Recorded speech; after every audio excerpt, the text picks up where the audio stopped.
இவங்களை எதுக்காக கூட்டிட்டு வந்திருக்கீங்க சார்? இவங்க தான் கொண்டு வருவாங்கன்னு நினைக்கிறீங்களா? இவங்க என்ன தப்பு பண்ணாங்க? மனுஷங்க இவங்க கொள்ளுவாங்க.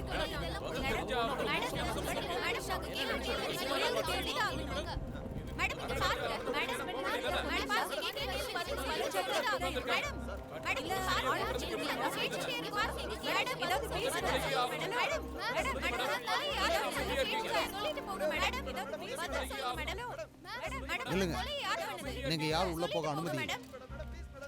இவங்களை எதுக்காக கூட்டிட்டு வந்திருக்கீங்க சார்? இவங்க தான் கொண்டு வருவாங்கன்னு நினைக்கிறீங்களா? இவங்க என்ன தப்பு பண்ணாங்க? மேடம் செக்யூரிட்டி செக்அப் பண்ணணும், கையை தூக்குங்க.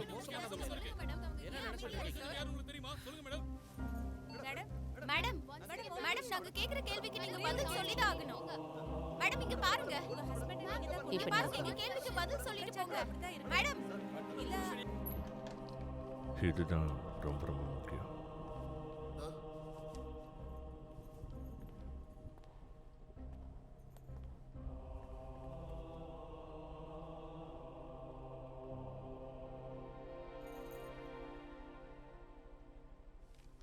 Good morning madam.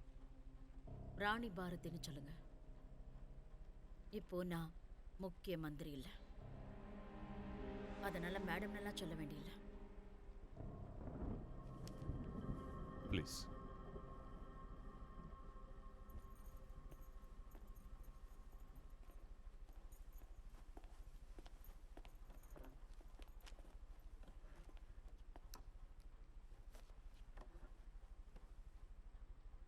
மேடம், உங்க செருப்புல ஏதோ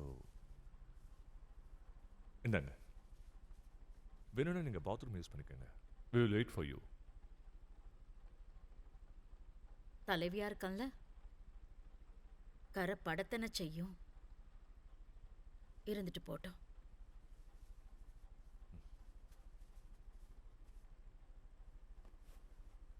ராணி மேடம், நான் மார்டின் ஜிகா. இந்த விசாரணை கமிட்டியை நான் லீட் பண்றேன். இவர் தான் Jagannath Tripathi sir, former chief justice, Patna high court. இவர் தான் Kanta Prasad sir, retired DIG, Bihar government. Aditi Sharma, my assistant. By the way, கேள்விங்களோட லிஸ்ட் ரொம்ப நீளமா இருக்கு.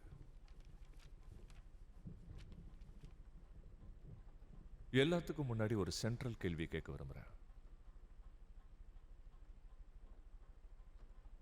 கொஞ்சம் கசப்பா இருக்கும்,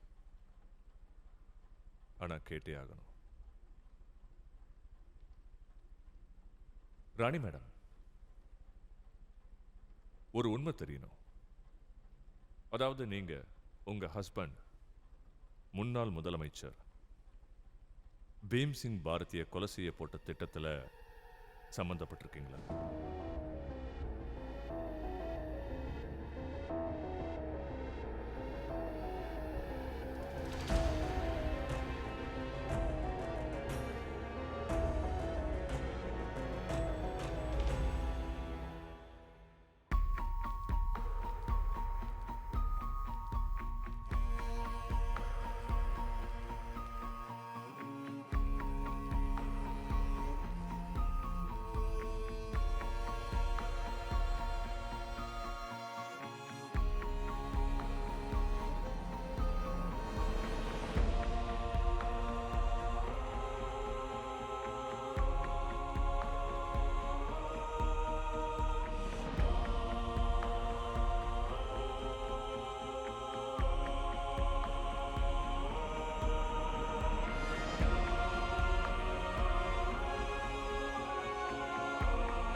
பீமா பாரதி வாழ்க! பீமா பாரதி வாழ்க! மேடையில் அமர்ந்திருக்கும் ஆர்ஜேஎஸ்பியின் தலைவர் மதிப்பிற்குரிய முசாஃபிர் பேட்டா அவர்களே, மைனாரிட்டியின் தலைவர் பீகாரின் சிங்கம் தில்ஷத் மிர்சா அவர்களே, இளைஞர்களின் இதய துடிப்பு, இளைஞர்களின் மனதை கவர்ந்த துலாரி யாதவ் அவர்களே, மகளிர் அணியின் தலைவியான தீபி சிங் அவர்களே, அதோடு மக்களாகிய உங்கள் அனைவரையும் இந்த மாநாட்டிற்கு மனப்பூர்வமாக வரவேற்கிறேன். பீமா பாரதி வாழ்க! பீமா பாரதி வாழ்க! இதோ நீங்கள் அனைவரும் காத்துக் கொண்டிருந்த நேரம் வந்துவிட்டது. உங்களது அன்பான தலைவர், உங்களது துயரங்கள் அனைத்தையும் துடைப்பவர், உங்கள் மனதிற்கு பிடித்த உங்கள் அன்பிற்குரிய பீமா பாரதி அவர்கள் இன்னும் சிறிது நேரத்தில் உங்களோடு உரையாட இருக்கிறார். பீகாரின் இதய துடிப்பு, பீமா பாரதி! பீமா பாரதி! பீமா பாரதி வாழ்க! பீமா பாரதி வாழ்க! பாரதி வாழ்க! பீகாரின் இதய துடிப்பு, பீமா பாரதி, பீமா பாரதி, பீமா பாரதி வாழ்க! பீமா பாரதி வாழ்க! பாரதி வாழ்க!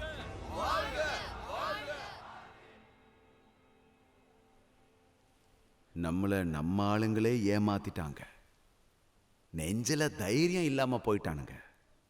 கடல்ல எங்க தண்ணி கம்மியா இருக்குமோ அங்கதானே கப்பலை மூழ்கடிக்க முடியும்.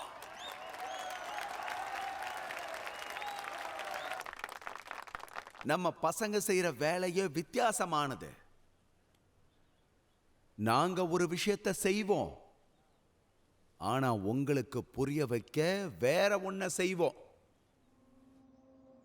உச்சி மத்தியான வெயில்ல ஒரு அப்பாவி ஏழை வெயில் தாங்க முடியாம மயங்கி அவன் கீழே விழுந்தானா இந்த பத்திரிக்கைக்காரங்க அதை என்னன்னு எழுதுவாங்க? சாராயத்தை குடிச்சிட்டு ஒரு இளைஞன் விழுந்து கிடக்கிறான்னு எழுதுவாங்க.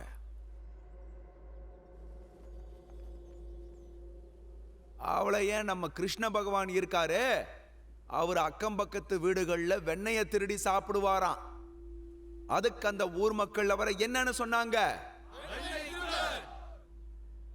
ஆனா நாம நம்ம உரிமையை கேட்டா என்னன்னு சொல்றாங்க? இந்த அதிகாரம் அது ஒரு மிகப்பெரிய கோட்டை சகோதரர்களே. நாம இவங்க கிட்ட போராடும் போது நம்ம மனைவியே நம்ம கிட்ட சண்டை போடுவாங்க. முதல்ல பலத்தால போராடுவாங்க, அப்புறம் மூளையால போராடுவாங்க, அப்புறம் கடைசியில சூழ்ச்சியால. இவ்வளவும் செஞ்சு அவங்களால எதுவும் செய்ய முடியலன்னா உங்க கூட இருக்கிறவங்களையே உங்களுக்கு எதிரா செயல்பட வச்சிடுறாங்க. ஆமா, நீங்க சரியா புரிஞ்சுக்கிட்டீங்க. நான் என்னோட தர்ம பத்தினியான முதலமைச்சரா இருக்கிற ராணி பாரதிய பத்தி தான் பேசிக்கிட்டு இருக்கேன். அவங்கள பதவியில உட்கார வச்சதே நான் தான். உங்களுக்கு சேவை செய்யறதுக்காக உட்கார வச்சேன். என்னை எதிர்த்து போராடுறவங்களுக்கு எதிரா போராடத்தான் உட்கார வச்சேன். ஆனா அவ என்னடானா என்கிட்டயே போராட ஆரம்பிச்சிட்டா. நான் ஊழல் செஞ்சிட்டதா தவறான குற்றச்சாட்டை என் மேல சுமத்தி என்னை ஜெயிலுக்கு அனுப்பி வச்சிட்டா. என்னோட மனைவி ரொம்ப நல்லவதான், ஆனா அவளோட முந்தான அவ தலை மேல இருந்து அவ மூளைக்கு வந்து விழுந்திருக்கு. நான் நினைச்சிருந்தா இந்த கவர்மெண்ட்டை கலைச்சு அவளை பதவியில இருந்து இறக்கி இருக்க முடியும். ஆனா நான் அப்படி செய்யலையே. இப்படி எல்லாம் துரோகம் பண்ணியும் நான் மௌனமா இருந்தேன். ஏன்? நம்ம தலைய வெட்ட வர்றவங்களை நம்ம வலிமையாக்கிட கூடாதுங்கிறதுக்காகத்தான். தலைவர் பீமா! தலைவர் பீமா! தலைவர் பீமா! சிறைச்சாலையுடைய பூட்டுக்கள் ஒரு நாள் உடைக்கப்படும். சிறைச்சாலை பூட்டுக்கள் உடைக்கப்படும். சிறைச்சாலை பூட்டுக்கள் உடைக்கப்படும்.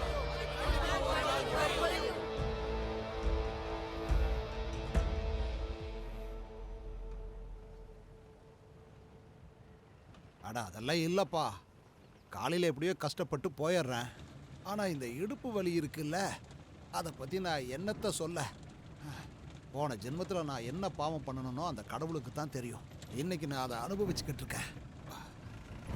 அடேங்க அப்பா அம்மா என்னடா வண்டியை ஓட்டுற? என் பிரச்சனை என்னன்னு தான் உனக்கு தெரியும்ல. எத்தனை வாட்டி சொல்றது பள்ளத்துல காரை இறக்க வேண்டான்னு. ஐயா நீங்கள் சரின்னு சொன்னீங்கன்னா வண்டியை வேணால் வயலில் இறக்கிடுறேன். ஏன்னா வயலுக்குள்ளே அவ்வளோவா பள்ளம்லாம் இருக்காது. ஏய், ஏய், அட மெதுவாப்பா.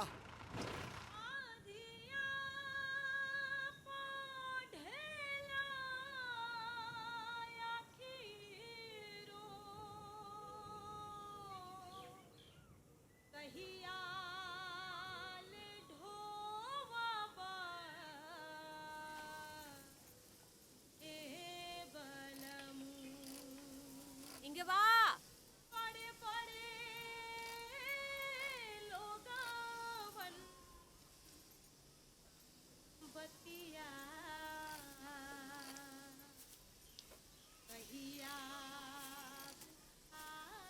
அங்க என்ன பண்ணிட்டு இருக்க? வணக்கம் மேடம். சீக்கிரம் வா, நேரமாச்சு. என்ன நீங்களே இங்க வந்துட்டீங்களா? பொழுதுக்குள்ள வேலையை முடிக்கலன்னா திட்டுவாங்க. இருங்க, நானே வரேன். வேலையை பார்க்காம அங்க என்ன வெட்டி பேச்சு? சீக்கிரம். ஜெய்ஹிந்த். ஜெய் ஹிந்த். எல்லாரும் இங்க அப்புறம் வாங்க. பிரயாணம் எப்படி இருந்துச்சு? நல்லா இருந்தது முடிச்சிட்டு மேடம். வேலையை பார்க்கலாம். இந்த ரோடு தான் கொஞ்சம் மோசமா இருந்துச்சு. உங்களுக்கு தான் என்னோட நோயை பத்தி தெரியுமே. இன்னைக்கு ஒரு நாள் இந்த பக்கம் வந்ததுக்கே நீங்க இப்படி ஆயிட்டீங்களே. இவ எல்லாம் தினம் இந்த ரோட்ல தான் வந்து போயிட்டு இருக்காவ. தலைநகரத்துல இருந்திருந்து நீங்க நல்ல குண்டாயிட்டிய. ஆனா மறந்துடாதீங்க, டில்லி மட்டுமே இந்தியா கிடையாது. அதே மாதிரி பீகார்னா வெறும் பாட்னா கிடையாது. சரி சொல்லுங்க, கஷ்டப்பட்டு இவ்வளவு தூரம் வந்திருக்கீங்களே, என்ன கத்துக்கிட்டியா அப்படி? நான் சரி பண்ணிடுறேன். அடுத்த வருஷம் நீங்க இங்க வரும்போது ஒரு அருமையான ரோட பாப்பீங்க. வெறும் பேச்சா விட்டுறாதீங்க, உடனே வேலையை ஆரம்பிச்சாகணும். இல்ல மாசத்துல 4 தடவை மீட்டிங்கை இங்க வைப்பேன். சரிங்க மேடம். அப்புறம் ஆபரேஷன் நடந்தாலும் குணமாவாது. கிளம்புங்க. தேங்க்யூ. பதவியும் பணமும் ஒரு மனுஷனை மாத்திடும். ஆனா இது ராணி பாரதிக்கு பொருந்தாது. இந்த பதவி அவங்கள மாத்தவும் இல்ல, அவங்கள கரப்டும் ஆக்கல. எந்த மீடியாவுக்கும் தெரியாம அவங்க இங்க இந்த வயல்ல வந்து வேலை பார்ப்பாங்க. மக்களுக்கு கவர்மெண்ட் சலுகைகள் கிடைக்கணும்னு கவர்மெண்ட்டையே கிராமப்புறத்துக்கு வர வச்சிருவாங்க. வாங்க அவங்க கிட்ட பேசலாம். ராணி மேடம், முதல்ல உங்களுக்கு வாழ்த்துக்கள். முதலமைச்சரா பாரபட்சம் இல்லாம ஆட்சியை நடத்துறீங்கன்னு சில பேர் சொல்றாங்க. எவ்வளவு எதிர்ப்பு வந்தாலும் நீங்க ஆட்சியை நடத்திக்கிட்டு இருக்கீங்க. உங்க அரசியல் வாழ்க்கைய பத்தி நம்ம அப்புறமா பேசிக்கலாம். ஆனா சிஎம் ஆனதுக்கு அப்புறம் கூட உங்ககிட்ட எந்த மாற்றமும் இல்ல. என்னம்மா, நான் எவ்வளவோ மாறிட்டேனே. முன்ன வயல்ல நிறைய நேரம் உழைச்சிட்டு இருந்தேன், இப்ப அதை நிறுத்தினதுனால குண்டாயிட்டேன். ஆனா ஒரு விஷயம், மாறவே இல்லைன்னு நீங்க சொல்றது கெட்டு போறதுன்னா அதில்ல. அரசியல் என்ன மாத்தல. மேடம், உங்களை பத்தி என்ன சொல்றாங்கன்னா நீங்க பேருக்கு தான் முதலமைச்சரா இருக்கீங்களா? உங்க கணவர் பீமா பாரதி தான் எல்லாத்தையும் பாத்துக்கிறாரா? அவர் ஜெயில இருந்துட்டு ரேலியை மட்டும் நடத்தல, ராக்ஸியா இருந்துட்டு கவர்மெண்ட்டையே நடத்துறாராம். உங்க கணவன் மனைவி சண்டையால இந்த நாட்டோட முன்னேற்றமே நின்னு போயிருக்கு. இத பத்தி நீங்க என்ன சொல்றீங்க? இத பாரு, உபன்யாசம் எழுத போனேன்னா நீ நல்லா எழுதுவ, ஏன் போக மாட்டேங்க? ஆனா இது உண்மைதானே மேடம்? பெரிய பெரிய முடிவுகள் எடுக்க உங்க அரசாங்கம் பயப்படுதே. இதனால உங்க பாட்டிக்கும் பீமா பாபுக்கும் சப்போர்ட் கிடைக்க மாட்டேங்குது. அது எப்படி? அதாவது வர்மா கமிஷனோட ரிசர்வேஷன் பில், அப்புறம் ஜார்க்கண்ட் மாநிலத்தை தனியா கேட்கறது, இந்த மாதிரி லிஸ்ட்ல நிறைய இருக்கே. இங்க பாருமா, இதெல்லாம் பெரிய பெரிய பிரச்சனை. எல்லாத்தையும் நல்லா புரிஞ்சுக்குவேன், அப்புறம் நேரம் வரும்போது எல்லாத்தையும் சரி பண்ண பாப்பேன். ஏன்ட்ட தாங்க, எடுத்துட்டு போறேன். வெட்டின வரைக்கும் போதுமா? வா. அங்கதான் இறக்கி வச்சிட்டு ராணி மேடம், உங்க கணவர் பீமாவை கடைசியா நீங்க எப்ப சந்திச்சீங்க? 8 மாசத்துக்கு முன்னாடி. அப்ப ஜெயில இருந்தாவ. அதுக்கப்புறம் சந்திக்கவே இல்லையா? இல்ல. சந்திக்க விரும்புறீங்களா? மேடம், நீங்க சிஎம்மா இருக்கிறதால உங்க கணவர் பீமாவை ஜெயிலுக்கு அனுப்பி உங்க கடமையை நிறைவேற்றிட்டீங்க. ஆனா அவர் மனைவியா இருக்கிறதால அவர் ஜெயில இருக்கிறது உங்களுக்கு கஷ்டமா இல்லையா? சீக்கிரமா வச்சுட்டு வா. அவர் உங்களுக்கு கணவர் மட்டும் இல்ல, உங்களோட 3 குழந்தைகளுக்கு அப்பாவும் தானே.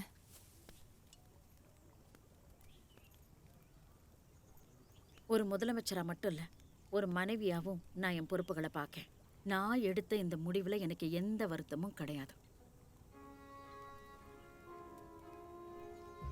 சட்டத்துக்கு புறம்பா யாரு விளையாடினாலும் சரி, அது வெளியாளா இருக்கட்டும் இல்ல சொந்தமாவே இருக்கட்டும், தலைவரோ இல்ல சாதாரண ஆளோ, மந்திரியோ இல்ல தந்திரியோ, சட்டம் எல்லாரையும் ஒரு கை பார்க்க தான் செய்யும்.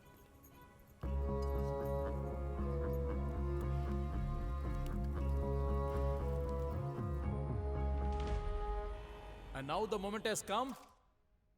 Let's see who's the winner. So Miss Patna is Miss Shilpa Agarwal. Thank you.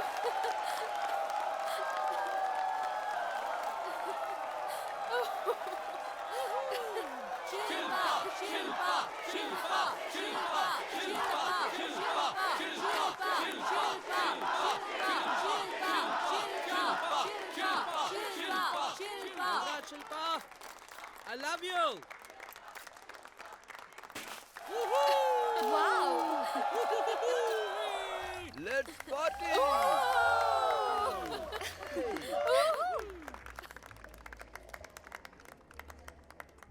Cheer for Silpa. Hip hip hooray. Hip hip hooray. Hip hip hooray. அண்ணா வணக்கம். வணக்கம்ண்ணா. உங்களை பார்த்ததுல சந்தோஷம் அண்ணே. ஏய் பின்னாடி போ, பின்னாடி போ.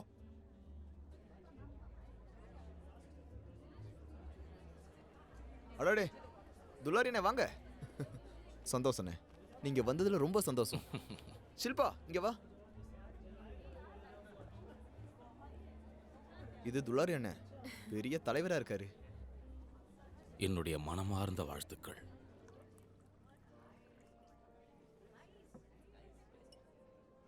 No, thank you. No. பரவாயில்ல.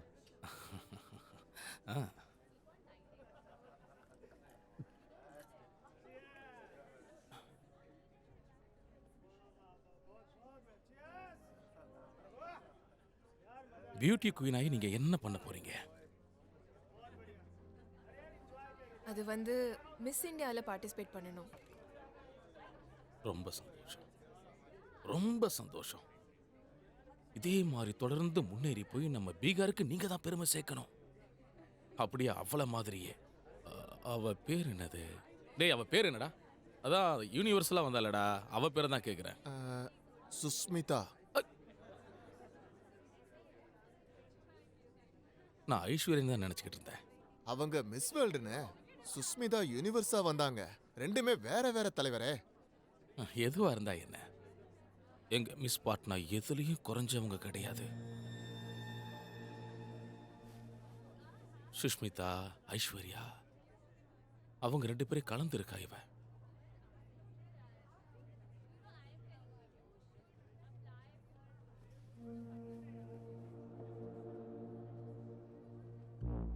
சரிங்க அண்ணே, நாங்க கிளம்புறோம். வா. கொஞ்சம் நிலுப்பா.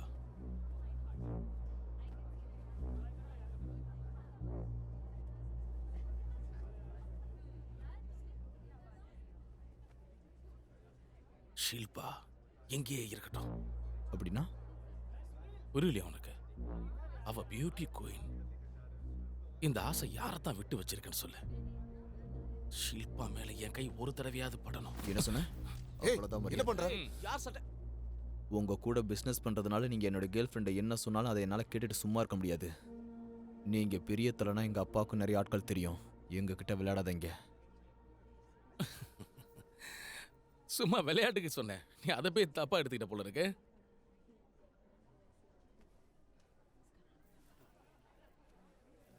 மன்னிச்சிருப்பா, எனக்கு எப்படி இதெல்லாம் தெரியும்? அவ உன்னோட கேர்ள் ஃப்ரெண்டாக இருப்பான்னு. சரி போ, போன்னு சொன்ன. போ.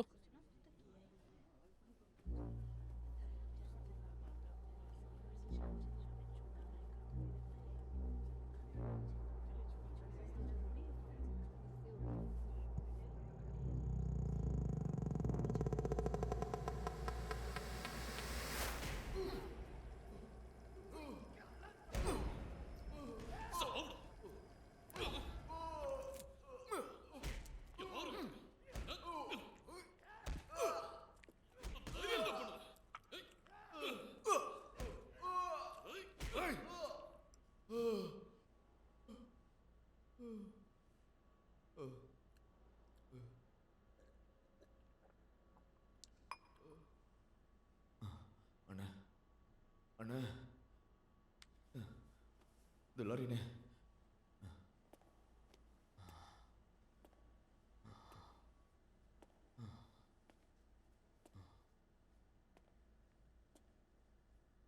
உனக்குலாம் அவ்வளோ தைரியம் வந்துருச்சா ஏன் கோட்டு மேலே கை வைக்கிறதுக்கு? தப்பு பண்ணிட்டேண்ணே. இந்த துலாரி மேலே என்ன மன்னிச்சிருங்கண்ணே. அதை எடுத்துட்டு வாங்க. இவன் தலையில் போட்ட அழகு பார்ப்போம். போடு. நான் தப்பு பண்ணிட்டேன், என்ன மன்னிச்சிருங்கண்ணே. அதை கீழே எடுத்து போட்டு மிஸ்டர் பாட்னாவை வேற மாத்து. அண்ணா என்ன மன்னிச்சிருங்க, தப்பு பண்ணிட்டேண்ணே. என் கோட்டு மேலே கையை வச்சா என்ன ஆகுங்கிறது இப்போவாது புரிஞ்சிருக்கும்னு நினைக்கிறேன். புரிஞ்சுதா? தப்பு பண்ணிட்டேண்ணே. மனோஜ் மனோஜ் சில்பா மனோஜ் மனோஜ் மனோஜ் மனோஜ் வேண்டாண்ணே, நான் தான் தப்பு பண்ணிட்டேன், அவளை விட்டுருக்கண்ணே. கெச்சினதெல்லாம் போதுண்டா. அண்ணே நான் தானே தப்பு பண்ணிட்டேன், அவளை ஒன்றும் பண்ணிடாதீங்க. மனோஜ் மனோஜ்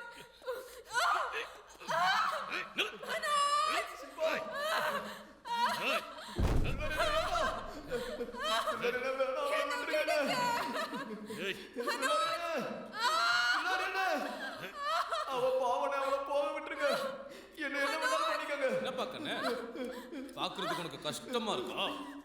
பாய் ஃப்ரெண்டா? ஏய், அவன் கண்ணு திறந்தே தான் இருக்கணும்.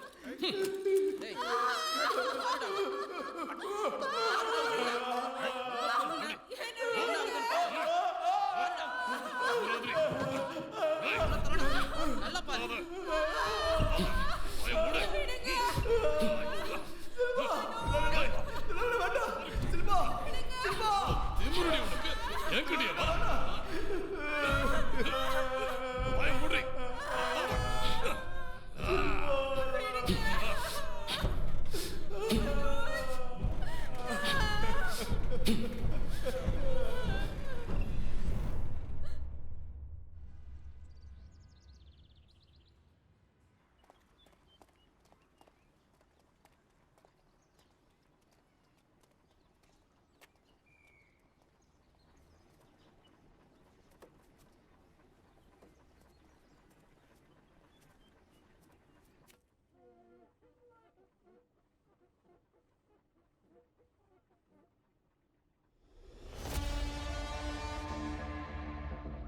பாட்னா முதல்ல பீகாரோட தலைநகரமா இருந்துச்சு.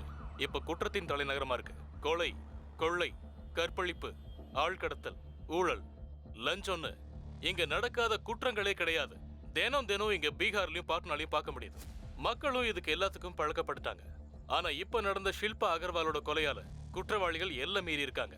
மொத்த பீகாரே அவமானத்தால தலை குனிஞ்சு நிக்குது. ஷில்பா அகர்வால் பாட்னா விமென்ஸ் காலேஜ்ல தான் படிச்சிட்டு இருக்காங்க. இன்னைக்கு எல்லா ஸ்டூடண்ட்ஸும் ஷில்பா அகர்வாலுக்காக பாட்னா விமென்ஸ் காலேஜ்ல இருந்து கிளம்பி டாக் பங்களா ஜங்ஷன் வரைக்கும் கேண்டில் ஊர்வலம் நடத்துறாங்க. வேடிக்கையை பாருங்க, இங்க ஒரு பெண் முதலமைச்சரா இருக்காங்க, ஆனா நம்ம பொண்ணுங்க பாதுகாப்பா வெளியே எங்கேயும் நடக்க முடியறது இல்ல.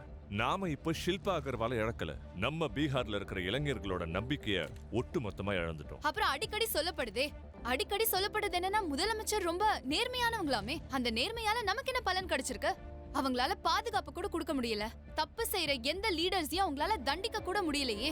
நீங்களே சொல்லுங்க, இதெல்லாம் ஒரு ஆட்சியா? எங்க டீம் ஃபுல்லா இன்வெஸ்டிகேட் பண்ணிட்டாங்க. மிஸ் பாட்னா கான்டெஸ்டோட ஆஃப்டர் பார்ட்டில ஷில்பா அண்ட் அவளோட ஃப்ரெண்ட் மனோஜ் கூட பாகுபலி எம்எல்ஏ துலாரி யாதவும் அங்கதான் இருந்தாரு. உங்க எல்லாருக்கும் கண்டிப்பா தெரிஞ்சிருக்கும், இந்த துலாரி யாதவ் RJSP பார்ட்டியை சேர்ந்தவர். துலாரி யாதவ் சுப்ரீம் பார்ட்டி லீடரோட பீமா பாரதிக்கு நெருக்கமானவர். அவர் மேல ஏற்கனவே நிறைய கேசஸ் பதிவாயிருக்கு. ஷில்பா ராணி பாரதிய ரோல் மாடலா நினைச்சாங்க. ஷில்பா அகர்வால் அவங்கள பத்தி சொன்னதை இப்ப கேளுங்க. Just like our CM ராணி பாரதி, அவங்க கிட்ட ஒரு சாம் இருக்கு. அவங்களுக்கு ஒரு சான்ஸ் கிடைச்சா கண்டிப்பா ப்ரூவ் பண்ணி காட்டுவாங்க. And she is my inspiration and I too will strive to make Bihar a better place for women. Thank you ma'am, thank you everyone. இதெல்லாம் ஒன்றும் இல்லை மேடம். ஆப்போசிஷன் பார்ட்டியும் மீடியாவும் சேர்ந்து நம்ம பார்ட்டியோட பேரை கெடுத்துட்டு இருக்காங்க. பாட்னால முதல் தடவையாக மர்டர் நடக்குது. இதுக்கு முன்னாடி எத்தனையோ நடந்திருக்கு. அங்கே 2 ரவுடிங்க இருக்காங்களே, உதய் மான் சிங், பூவர் சிங். அவங்க கொலை பண்ணும்போது அப்ப மீடியா கேள்வி கேட்க மாட்டாங்க. அப்ப எதுக்காக கேண்டீன் ஊர்வலம் போகல? அப்ப எல்லாரோட கையும் கட்டி இருந்துச்சா என்ன?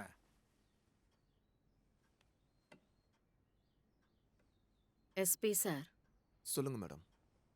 நீங்க என்ன சொல்லுதீங்க? மேடம், கழுத்தை நெரிச்சு கொலை பண்ணியிருக்காங்க. ராத்திரி 2 மணிலிருந்து 3 மணிக்குள்ள. அப்புறம் கொலைக்கு முன்னாடி ரேப் பண்ணியிருக்காங்க. உடம்புல ஏகப்பட்ட இடத்துல சீமன் தெரியுது. சிமன்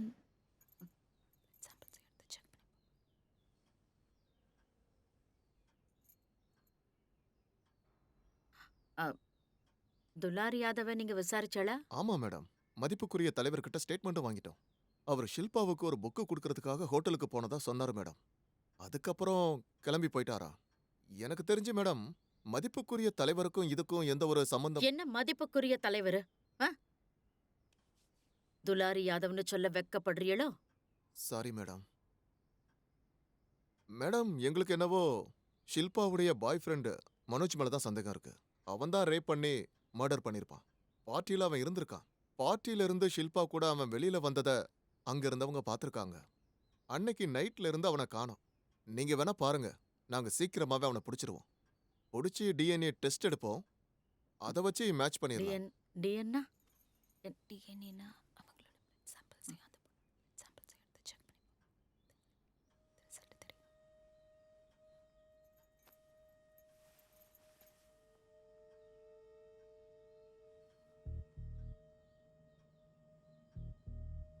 அப்ப நீங்க ஒரு வேலை செய்யறீங்களா? சொல்லுங்க மேடம்.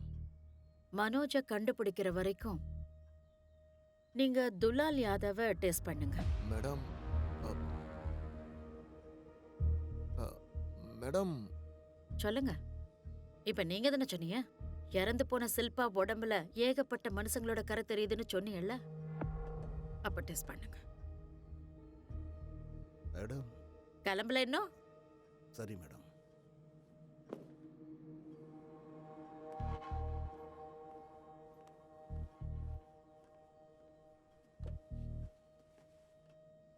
இங்க பாருங்க மேடம், துலாரி யாதவ் ஒன்றும் சாதாரண ஆளு கிடையாது. அக்கம் பக்கத்தில் இருக்கிற எல்லா இடத்துலையுமே அவருக்கு நல்ல செல்வாக்கு இருக்கு. இந்த சம்பவத்தை கொஞ்சம் ஆழமா பாருங்க மேடம். துலாரியை பிடிச்சி நாம விசாரணை நடத்தினா வரப்போற தேர்தலில் நம்ம கட்சிக்கு பெரிய தோல்வி ஏற்படுறதுக்கு வாய்ப்பு இருக்கு. அது எவ்வளவு பெரிய அடியா இருக்கும் பேட்டா சார்? 20 வயசு பொண்ணுக்கு கிடைச்ச அடியை விட குறைவாத்தானே இருக்கும். பெருசா இருக்காதே.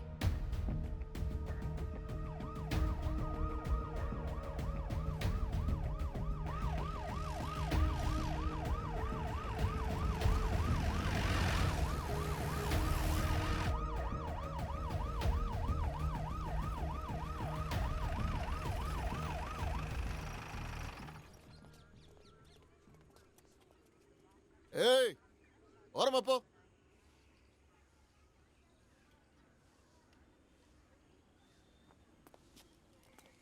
காது கேட்கலையாடா மடப்பையில? போலீஸ் வண்டி வரது கூட தெரியாம வழியில உட்காந்து என்னடா பண்ணிட்டு இருக்க? நான் பாட்டு கத்திட்டு இருக்கேன், நீ பாட்டுக்கு உட்காந்து.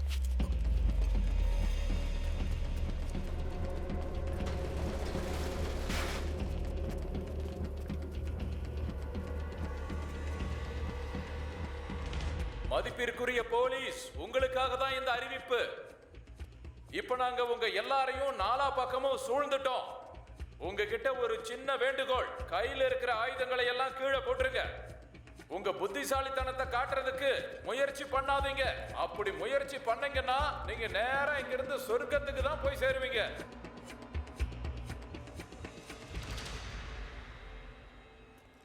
கீழே போடுங்க, போடுங்க.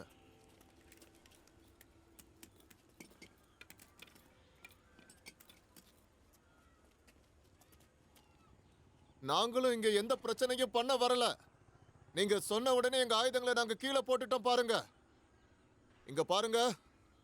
எங்களை எதுவும் பண்ணிடாதீங்க. எங்களுக்கும் மனைவி புள்ள குட்டிங்கன்னு இருக்காங்க. அரசாங்கம் உத்தரவு போட்டா அதை நாங்க கடைபிடிச்சுதானே ஆகணும். இல்லைன்னா தலைவர் ஊருக்கு நாங்க எதுக்காக வரப்போறோம்? எங்களை கொஞ்சம் புரிஞ்சுக்கோங்க. துலாரி அண்ணன் எஸ்பி ஐயாவை மட்டும்தான் பார்ப்பேன்னு சொல்லியிருக்காரு. மற்றவங்க எல்லாரும் இங்கே உட்காருங்க, உட்காருங்க. உங்களுக்காக டீ பிஸ்கட் எல்லாம் வருது. உட்காருங்க, எல்லாரும் உட்காருங்க, உட்காருங்க, உட்காருங்க, உட்காருங்க. நீங்கள் என் கூட வாங்க எஸ்பி சார்.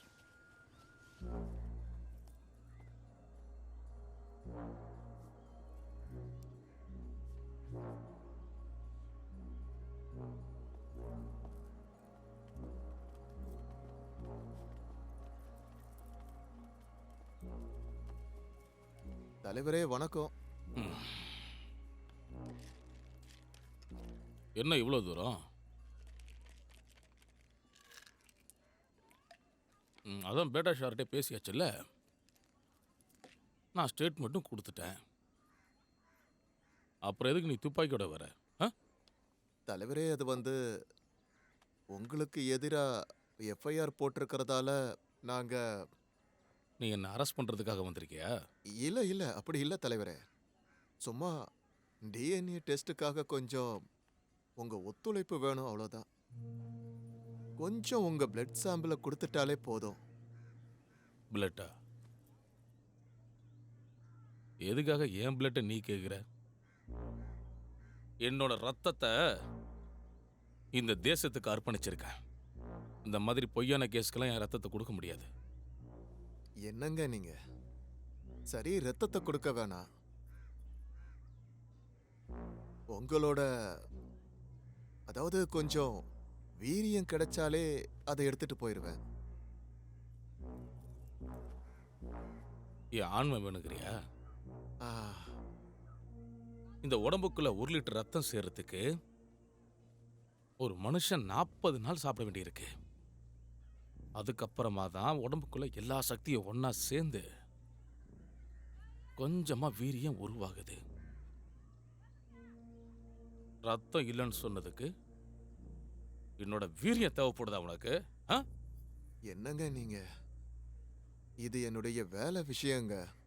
நீங்க கொஞ்சம் ஒத்துழைச்சா நல்லா இருக்கும். இது என்னன்னு உனக்கு தெரியுமா? AK-56. வேலை வேணுமா, உயிர் வேணுமா? சொல்றேன். சரிங்க, நன்றிங்க, வணக்கம்.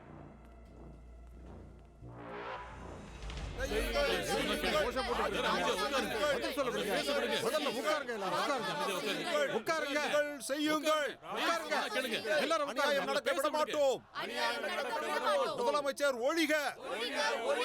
அநியாயம் நடக்கக்கூடாது! அநியாயம் நடக்கக்கூடாது! அநியாயம் நடக்கக்கூடாது! இங்க பாருங்க, உட்காருங்க, பதில் சொல்லுவாங்க. ஷில்பா எனக்கு பொண்ணு மாதிரி தான். இந்த பீகாரோட பொண்ணு. உங்க எல்லாருக்கும் நான் வாக்கு கொடுக்கிறேன். குற்றவாளிய கண்டிப்பா நான் விட மாட்டேன். உங்க மேல நம்பிக்கை வச்சு என்ன போகுது? நீங்களே உங்க அரசாங்கத்தை ஜெயிலுக்குள்ள இருந்து தான் நடத்துறீங்க. ஜெயிலுக்கு போகணும்னு இவ்ளோ ஆசைப்படுறீல கௌரி? என்ன போகணும்னா சொல்லுங்க. மறந்து போயிட்டீங்களோ? சாதி கலவரம்னு ஒண்ணு நடந்துச்சே, அதுல பேரா உங்க பேர் தான் இருந்துச்சு. என்ன மிரட்டுறதுக்கு நீங்க முயற்சி பண்ணாதீங்க மேடம். உங்களால என்ன ஒண்ணுமே பண்ண முடியாது. உங்ககிட்ட தான் எந்த அதிகாரமும் இல்லையே. Hero CM, zero governor sir. Respected speaker, எங்க பார்ட்டியில இருக்கிற எல்லாரும் இந்த சட்டசபையை மொத்தமா புறக்கணிக்க போறோம். குற்றவாளிகள் மேல நடவடிக்கை எடுக்கிற வரைக்கும் இந்த சட்டசபையில நாங்க கலந்துக்கவே மாட்டோம். குற்றவாளியை பிடியுங்கள்! பிடியுங்கள்! பிடியுங்கள்! அநியாயத்தை நிறுத்துங்கள்! அநியாயம் நடக்கக்கூடாது! அநியாயம் நடக்கக்கூடாது! ராஜினாமா செய்யுங்கள்! அப்புறம் என்னாச்சுப்பா? நவீன் கிட்ட பேசுனியா? இல்லையே, போன் அடிச்சுக்கிட்டே இருக்கான், அவன் எடுக்கவே மாட்டேங்கிறான். அட ஏன் இவன் இப்படி பண்றான்? எலெக்ஷன் வேற நெருங்கிட்டு இருக்கு. அந்த ஷில்பா விஷயத்தை வச்சு ராணியை இப்பதான் மடக்க முடியும். மூஞ்சியை தூக்கி வச்சுக்கிட்டு இருந்தா எந்த வேலையும் நடக்காது. ரொம்ப பெரிய தப்பு இல்ல? இவ்வளவு கேவலமா யாராவது நடந்துப்பாங்களா? பாவம், அது ஒரு அப்பாவி பொண்ணு. சரியா சொன்ன. அட நான் அவளோட மொத்த பியூட்டி கான்டெஸ்ட் ப்ரோக்ராமையும் பார்த்தனே. இதெல்லாம் கூட நீங்க பாப்பீங்களா? கண்டிப்பா பாப்பேன். ஒரு அரசியல்வாதிக்கு மக்களை பத்தியோ தேசத்தை பத்தியோ நல்லா தெரிஞ்சிருக்கணும். ஆனா அவ மிஸ் இந்தியா லெவலுக்கு இல்ல. அந்த அளவுக்கு அழகு இல்ல. வா என் பையனை காப்பாத்துங்க சார். எல்லாரும் அவனை கொலைகாரன் ரேபிஸ்ட்னு சொல்றாங்க. ஆனா என் பையன் ஷில்பாவை காதலிச்சான். நாங்களும் எந்த ஆட்சேபனையும் தெரிவிக்கல. என் பையன் மட்டும் கிடைச்சான்னா அவனை கூட்டிட்டு எங்கேயாவது போயிடுறோம். நீங்க தான் என் பையனை கண்டுபிடிச்சு தான். சரி சரி, கவலைப்படாம இருங்க. தலைவரே வணக்கம்.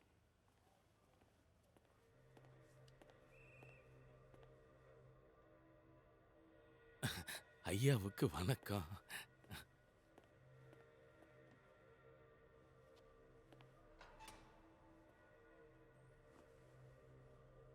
என்ன துலாரி, ரொம்ப துள்றியாம? எல்லாம் உங்க ஆசீர்வாதத்தில் தான் ஐயா. ஷில்பா விஷயத்துல நீ சம்பந்தப்பட்டிருக்கல?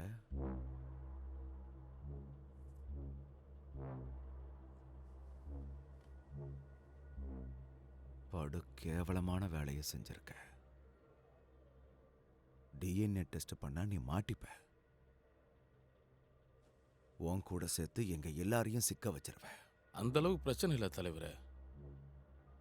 எல்லாம் நீங்க இருக்கிற தைரியம் தான்.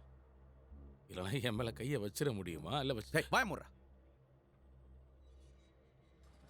சரி, அந்த பையன் எங்க? அவன் என் காலரை பிடிச்சிட்டான் தலைவர். பரதேசி நாய, உன் காலரை பிடிச்சதுனால நீ இவ்வளவு பெரிய வேலையை செய்வியா? சொல்லு.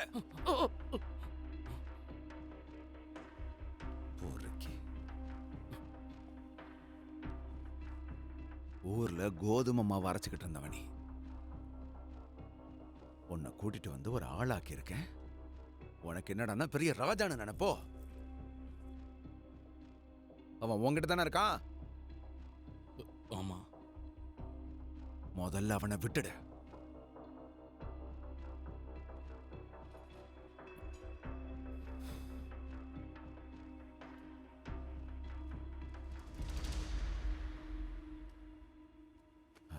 இங்க பாருங்க சார், உங்க பையன் சாயந்தரத்துக்குள்ள வந்துடுவா. உங்களுக்கு பெரிய நன்றிங்க. உங்க உதவியை நான் காலம் பூரா மறக்க மாட்டேன். என்ன சார் நீங்க? கிளம்புங்க. ஒரு நிமிஷம் சார்.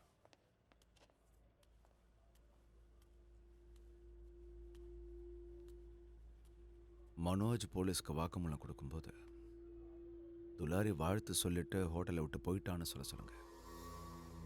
அப்புறம் வீட்டுக்கு போகிற வழியில் சிலர் காரை நிப்பாட்டி அவங்க கிட்ட கலாட்டா பண்ணதாகவும் அவனை அடித்ததாகவும் சொல்லுங்க. ஷில்பாவை கடத்திட்டாங்கன்னு சொல்லுங்க.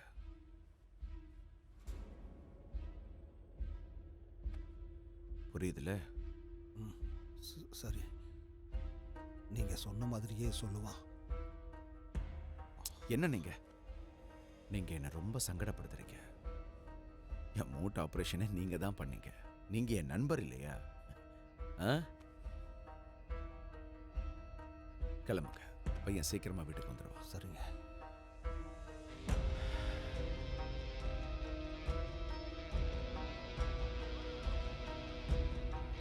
இது பிணங்கள் மிதக்கும் ஊர். எங்க ராஜாவான பிரஜைகள் இறந்து போயிருக்காங்க. எங்க வைத்தியரும் நோயாளியும் இறந்திருக்காங்க. இது பிணங்களின் ஊர். பீகாரோட அரசியலை பார்க்கும்போது ஒரு கவிஞன் சொன்ன இந்த கவிதை தான் ஞாபகம் வருது. ஷில்பா அகர்வாலோட கொலை கேஸ் ஒரு புது அவதாரம் எடுத்திருக்கு. ஷில்பாவோட பாய் ஃப்ரெண்ட் மனோஜ் சின்ஹா போலீஸ் கிட்ட வாக்குமூலம் கொடுத்திருக்காரு. அந்த கலவரத்தப்போ பல ரவுடிகள் அவரை சுத்தி வளைச்சு தாக்கி இருக்காங்களாம். அந்த ரவுடிகள் தான் ஷில்பாவை பலாத்காரம் பண்ணி சாகடிச்சிருக்காங்க. இதுவும் இங்க நடக்கிற ஒரு அரசியலோட குழப்பம்னு எல்லாருக்குமே நல்லா தெரியும். ஏன்னா இந்த சம்பவத்துல டிஎன்ஏ டெஸ்ட் நடக்கல, முறையான என்கொயரியும் நடக்கல, யாரையும் அரெஸ்டும் பண்ணல. ஆனா இந்த சம்பவத்தால பல கேள்விகள் எழத்தான் செய்யுது. ஒரு அரக்க ஆட்சி நடக்கிறத நாம எல்லாரும் பார்த்துக்கிட்டு இருக்கோமா? இங்க மனிதாபிமானங்கிறது சுத்தமா தொலைஞ்சே போச்சா? இங்க நடக்கிற இந்த அரசியல் கூத்துக்கு நடுவில் நாம எல்லாருமே குருடர்கள் ஆயிட்டோம். நல்லது எது கெட்டது எதுன்னு நம்மளால புரிஞ்சுக்க முடியல. இன்னைக்கு இங்க ஒரு பெண்மணி சிஎம்மா இருந்தும் கூட பீகாரோட பெண்களுக்கு பாதுகாப்பு இல்லாம இருக்கு. ஷில்பா இவளும் பீகாரை சேர்ந்த ஒரு இளம் பெண் தான். இவளும் வாழ்க்கையில பல கனவுகள் கண்டிருப்பா. அவ ராணி பாரதிய தன்னோட ரோல் மாடலா நினைச்சிட்டு இருந்தா. ஆனா இதுல வேடிக்கை என்னன்னா, ராணி பாரதியோட அரசாங்கத்துல ராணி பாரதிய ஒரு கைபொம்மை தான் ஒருத்தர் நடத்திட்டு இருக்காரு. உண்மையான அரசாங்கத்தை ஜெயிலுக்குள்ள இருந்து ஒருத்தர் நடத்திட்டு இருக்காரு. இந்த மாதிரி பல கேள்விகள் இருக்கு. ஆனா எல்லாத்தையும் விட பெரிய கேள்வி என்னன்னா, இந்த கணவன் மனைவி சண்டையில ஷில்பா அகர்வாலுக்கு எப்ப நியாயம் கிடைக்க போகுது?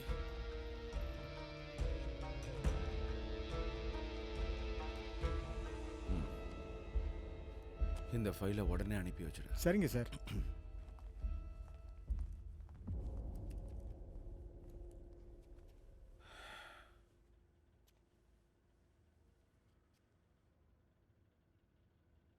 டிவியில் உங்க இன்டர்வியூ பார்த்தேன்.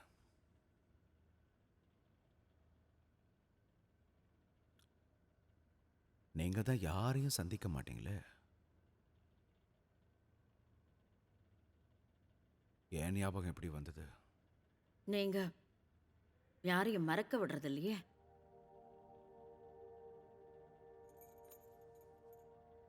மக்கள் எல்லாம் சொல்றாவ, இந்த பீகார்ல ரோட்ல பள்ளம் இல்லையாம், பள்ளத்துல தான் ரோடு இருக்கான். அப்ப உங்க நினைப்பு வருதே, பீகார்ல இருக்கிற குழந்தைங்க மின்சாரத்துக்கு பதிலா ராத்திரியில ராந்தல் வழக்குல படிக்கிறாவல்ல, அப்ப உங்க நினைப்பு வருது. பீகார்ல இருக்கிறவன் சாயந்தரம் 6 மணிக்கு அப்புறம் வீட்டை விட்டு வெளியில வரத்துக்கே பயப்படுறானே, அப்ப உங்க நினைப்பு வருது. உங்களை எப்படி மறக்க முடியும்?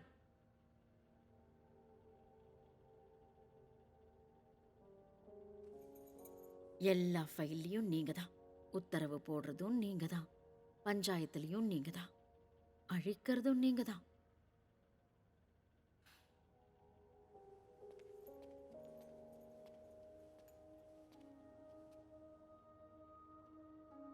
இன்னி வரைக்கும் பல விஷயங்களை நான் கண்டுக்கிடாம விட்டிருந்தேன். ஆனா இனி அப்படி இல்லை. துலாரிய நீங்க காப்பாத்திருக்கீங்க, கேவலமான வேலையை செஞ்சிருக்கீங்க. கொஞ்சம் யோசிச்சு பாருங்க, ஷில்பாவோட இடத்துல நம்ம ரோஷினி இருந்திருந்தா?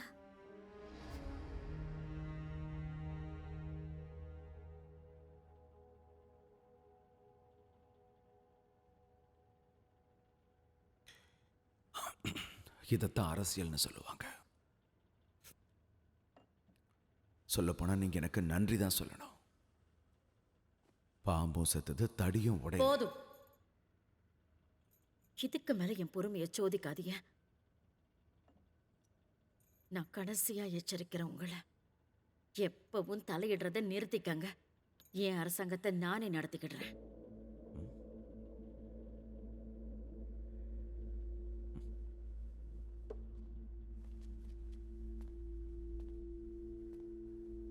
உங்க அரசாங்கமா? எப்ப உங்க அரசாங்கமாச்சு? யாருக்கோ கல்யாணம்னு யாரோ ஆடினானா? என்னோட மந்திரிகள், என்னோட சப்போர்ட்டர்ஸ், ரத்தத்தை சிந்தி உருவாக்கின பார்ட்டி என்னோடது, என்னோட மக்கள், என்னோட உறுப்பினர்கள். ஆனா அரசாங்கம் உங்களோடது. நீங்க ரொம்ப பெரிய தப்பு கணக்கு போட்டுட்டு இருக்கீங்க. உங்களை நான் பொறுத்துக்கிறதே ரொம்ப பெரிய விஷயம். என்னைக்கு நீங்க என்ன ஜெயிலுக்கு அனுப்புனீங்களோ அன்னைக்கே உங்க அரசாங்கத்தை கவுத்திருப்பேன். அப்ப ஏன் அமைதியா இருக்கிய? இப்பவும் நேரம் கையை விட்டு போயிரலையே. அரசாங்கத்தை கவுத்துருங்க.